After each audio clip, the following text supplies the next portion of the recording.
Quand donc des experts, parole de leader, le podcast qui vous donne la parole et qui vous apporte de l'action et de l'actionnable. Aujourd'hui, mon invité, c'est Quentin Salrier. Il est entrepreneur, il a fait des tas de choses, il a traversé effectivement le désert, il est passé de l'échec par l'itération, il s'est remis en question, etc. Vous allez voir, c'est très très riche. Là, dans cet épisode, on est dans le short. Pendant 14 minutes, on va planter un peu le décor avec donc Quentin. Bonjour Quentin d'abord. Bonjour Philippe, merci à toi pour l'invitation. On va aller du coup dans le dur direct et c'est toujours un plaisir d'échanger, donc encore merci à toi. Voilà. Alors toi, tu commences par le métier de kiné, en fait. Ouais, grosso modo, mes deux parents étaient profs, ma sœur est devenue prof aussi, et moi depuis tout petit j'ai voulu avoir une boîte, mais bon, mes parents m'ont dit bah ça serait bien quand même que tu nous sortes un diplôme.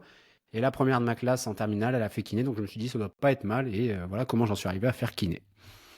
D'accord. Et ensuite, donc tu passes à l'immobilier. Alors, c'est vrai qu'on pourrait dire, bah tiens, le kiné cherche le confort. Donc, l'immobilier, on dit que c'est une valeur sûre, l'immobilier. Alors, comment ça se passe? Comment tu découvres l'immobilier?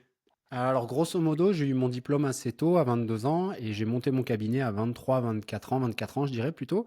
Et j'ai eu un contrôle qui s'est avéré être plus tard abusif de la sécurité sociale où on me réclamait 60 euros. Donc, j'étais pas très, très, très bien. J'avais pas d'argent, j'ai emprunté. Je me suis dit, OK, bon, bah, va falloir que je me sorte de cette situation. Alors, oui, on gagne bien notre vie en kiné, mais on bosse beaucoup. Et donc, c'est là où je me suis lancé dans l'immobilier. Et en l'espace de 2 ans et demi, 3 ans, je suis devenu à l'époque rentier immobilier. Alors aujourd'hui, j'ai quasi plus rien, sauf un appart de mémoire. Mais je vivais de l'immobilier, puis après j'ai été marchand de biens. Donc voilà ce qui m'a amené, voilà la transition de kiné à immobilier, voire rentier immobilier à l'époque.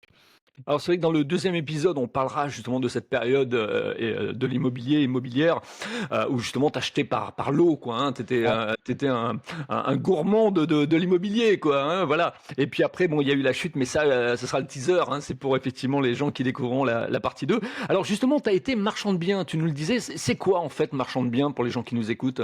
Alors, marchand de biens, c'est un statut, comme on pourrait dire, je suis notaire, je suis pharmacien, je suis médecin, c'est ce qu'on appelle des professions réglementées un petit peu, mais marchand de biens, c'est ni plus ni moins qu'un statut. Il n'y a pas d'école de marchand de biens, il n'y a pas de diplôme de marchand de biens, mais pour faire simple, le marchand de biens, c'est celui qui achète, qui revend, qui achète, qui découpe, qui revend, qui achète, qui fait des travaux, qui revend.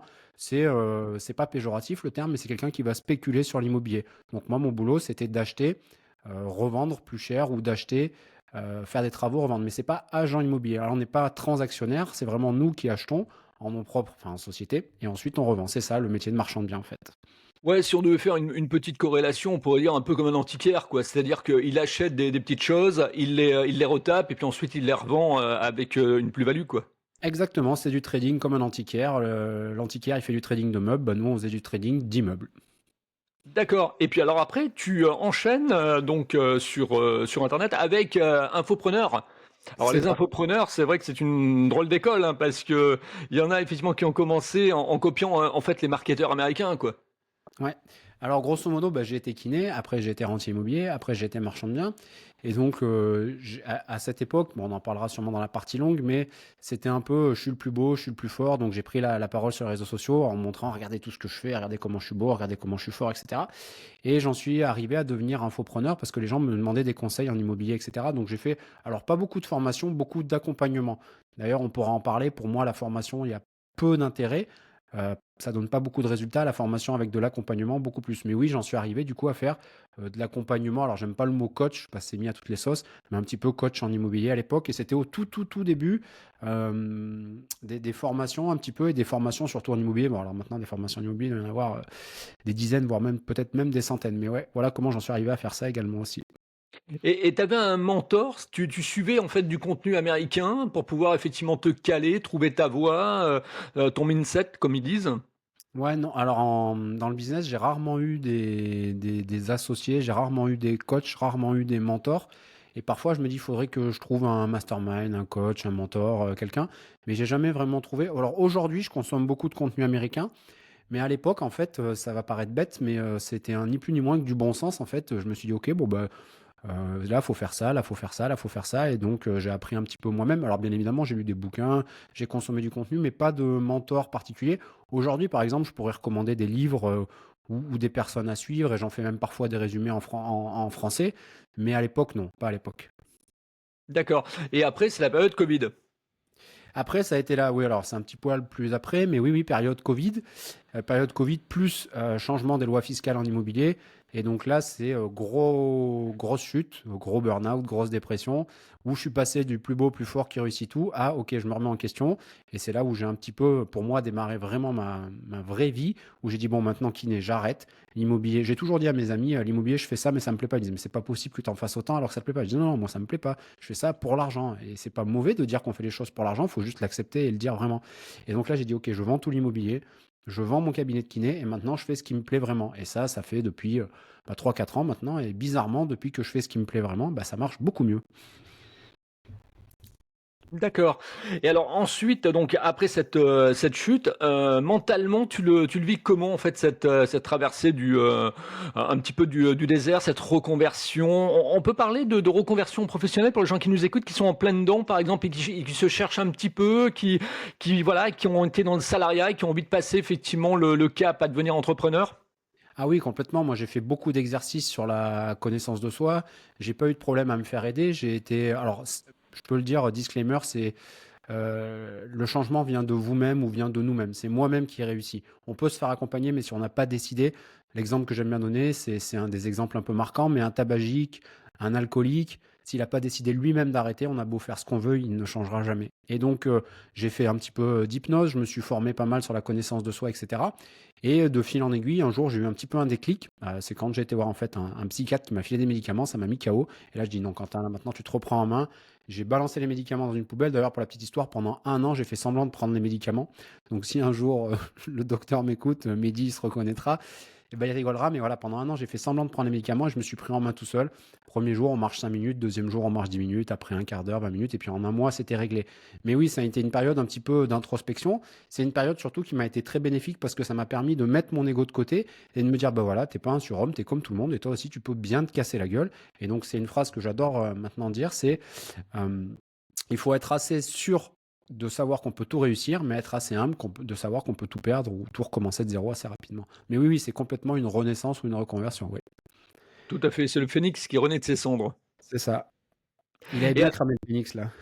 Ouais, pour les gens qui nous écoutent et justement qui sont, sous traitement et cetera, un disclaimer aussi, n'arrêtez pas vos médicaments Oui. comme ça, voilà, il faut voir avec votre médecin et cetera et puis vous sauverez au fur et à mesure parce que c'est important la santé et on fait pas les choses, comme ça à la légère. Alors après tu te mets dans l'acquisition de leads, en fait, tu crées une agence, d'acquisition? Ouais, en fait, pour faire simple, comme j'avais eu un petit peu de compétences, même pas mal de compétences en immobilier et un petit peu de business internet, de fil en aiguille, une opportunité. C'était le grand boom, et ça l'est encore aujourd'hui, je suppose, des aides à la rénovation énergétique, la fameuse isolation à 1 euro, les chauffages à 1 euro, toutes ces aides, vous avez forcément vu des pubs passer, et bien peut-être c'était moi. Et donc en fait, notre boulot, c'était de générer des leads. Alors là, ce qui était génial, c'est que j'ai plus montré mon visage sur les réseaux sociaux, j'avais du temps libre, je bossais un petit peu comme je voulais, je trouvais ça super intéressant, j'ai pu bosser avec 2, 3 amis, Laetitia et Julien notamment, avec qui on a bossé ensemble 1 an et demi, 2 ans, on gagnait de l'argent, on était heureux, donc voilà, j'ai fait de l'acquisition de leads, donc une agence d'acquisition client. Alors à l'époque, c'était vraiment spécialisé dans les aides à la rénovation énergétique. Et là ton canal d'acquisition, c'était les réseaux sociaux, en fait, hein? C'était pas C'était nécessairement un site beaucoup internet, hein? C'était les réseaux sociaux, mais en ce qu'on appelle en media buying, en publicité. C'est-à-dire, c'est pas de la création de contenu ou du branding, c'était pas mon visage ou ma marque personnelle, c'était vraiment des publicités. Alors majoritairement 75% Facebook et 25% Google. D'accord. Ouais, c'était de l'ad, en fait, hein? C'est ça, tout bêtement. D'accord, OK. Au niveau de cette période, où tu étais un infopreneur, tu discutais un petit peu, tu allais à des masterclass, à des réunions entre infopreneurs ou quelque part tu étais un petit peu dans ta bulle, comme tu nous l'as expliqué tout à l'heure? Bon, le côté mentor et cetera, c'était pas trop ton truc, mais tu voulais effectivement avancer par toi-même ou est-ce que quelque part tu cherchais un petit peu des tendances, à essayer de te glisser un peu dans ce qui marchait? Alors, de temps en temps, on m'a invité à des événements pour intervenir, surtout. En tant que speaker. J'ai été à des événements par moi-même et en fait, c'est une réalité, j'ai été très rapidement déçu. Et donc, je me suis dit, OK, en fait, il n'y a jamais rien de profondeur, de raisonnement. C'est beaucoup, en fait, ni plus ni moins que du marketing. C'est voilà ce que vous pouvez avoir. OK, bah, montre-nous en live, quoi. J'étais assez rapidement déçu. Et parfois, une fois par mois, une fois tous les 2 mois, je vois un tunnel de vente, une pub, je me dis, ah tiens, je vais me le faire, je vais voir ce qui se passe. En fait, les masterclass, ça n'a pas changé. Pour moi, hein, ça reste mon avis, et tant pis si je suis un peu trivial, mais pour moi, ça reste catastrophique. Et donc, j'ai toujours un peu. C'est pas que je surveille pas, mais non, j'ai jamais vraiment été dans ces événements. Par contre, j'avais fait un événement au tout début, et ça peut. Je trouve que c'est bien pour l'aspect déblocage, déclic, de se dire, ah tiens, moi aussi je peux. Même si vous n'aurez pas les informations, je trouve que ça peut être bien pour avoir un déclic, tous ces événements. Et si je te dis par exemple Christian Godefroy, est-ce que ça te parle? Alors, j'ai entendu le nom une ou deux fois, mais je connais pas du tout la personne, mais j'ai déjà entendu le nom. C'est quelqu'un qui est décédé en fait, hein, qui était D'accord. en Suisse. Sa femme était antiquaire et lui était l'un des plus gros copywriters, c'est-à-dire qu'il travaillait pour le Radar Digest, entre autres. Tu sais, les fameuses lettres qu'on recevait, que nos parents recevaient en disant effectivement vous allez gagner, vous pouvez gagner effectivement des millions et des millions. Et en fait, donc il a travaillé pendant des années pour ces grosses boîtes-là, donc au niveau papier. Et ensuite, il a travaillé sur Internet parce qu'il s'embêtait, il était à la retraite, etc. Et puis il a voulu reprendre un peu du service. Et c'était l'un des plus grands copywriters. Alors justement, pourquoi Christian Godefroy dans ma question? Parce que est-ce que tu as bossé toi le copywriting et ce qu'on appelle le storytelling? Alors, c'est peut-être mon plus gros point faible. C'est-à-dire que c'est vraiment une compétence que moi je trouve super importante et que j'ai pas forcément travaillé. Par exemple, je sais que si je regardais mon business d'un œil extérieur, je me dis, ah, il y aurait tellement de choses à optimiser, mais c'est que j'ai une vision assez simpliste du business. Par exemple, aujourd'hui, ma stratégie, c'est de donner du contenu, donner de la valeur et donner de la confiance. Et je me dis que tôt ou tard, les gens sont assez grands pour prendre leurs propres décisions. Je suis pas là pour mettre des faux mots, je suis pas là pour mettre des achetez vite, il reste plus que 5 places, etc. Moi, je sais qu'il y a tant de places, après, il n'y en aura plus, terminé. Voilà. Et les gens, je pense, sont assez. J'ai la. J'ai la, je trouve qu'on rend les gens plus bêtes qu'ils ne sont parfois. L'image qui me vient en tête, c'est les politiques qui nous appellent à voter. On est assez grand pour savoir ce qu'on va voter, et c'est pas parce que tu me dis de voter un tel que je vais voter un tel. Donc je pense que les gens sont assez grands. Mais pour répondre à ta question, non, le copywriting, c'est mon point faible, mais à la fois quelque chose que j'arrive un petit peu à cerner si je me mets un petit peu dessus. C'est tout bête, mais mettre telle tournure de phrase, tel emoji à tel endroit, tel truc, bah, c'est quelque chose, ça fait un petit peu naturellement. Mais par contre, je suis pas un vrai copywriter, je suis pas un bon copywriter, ça c'est sûr.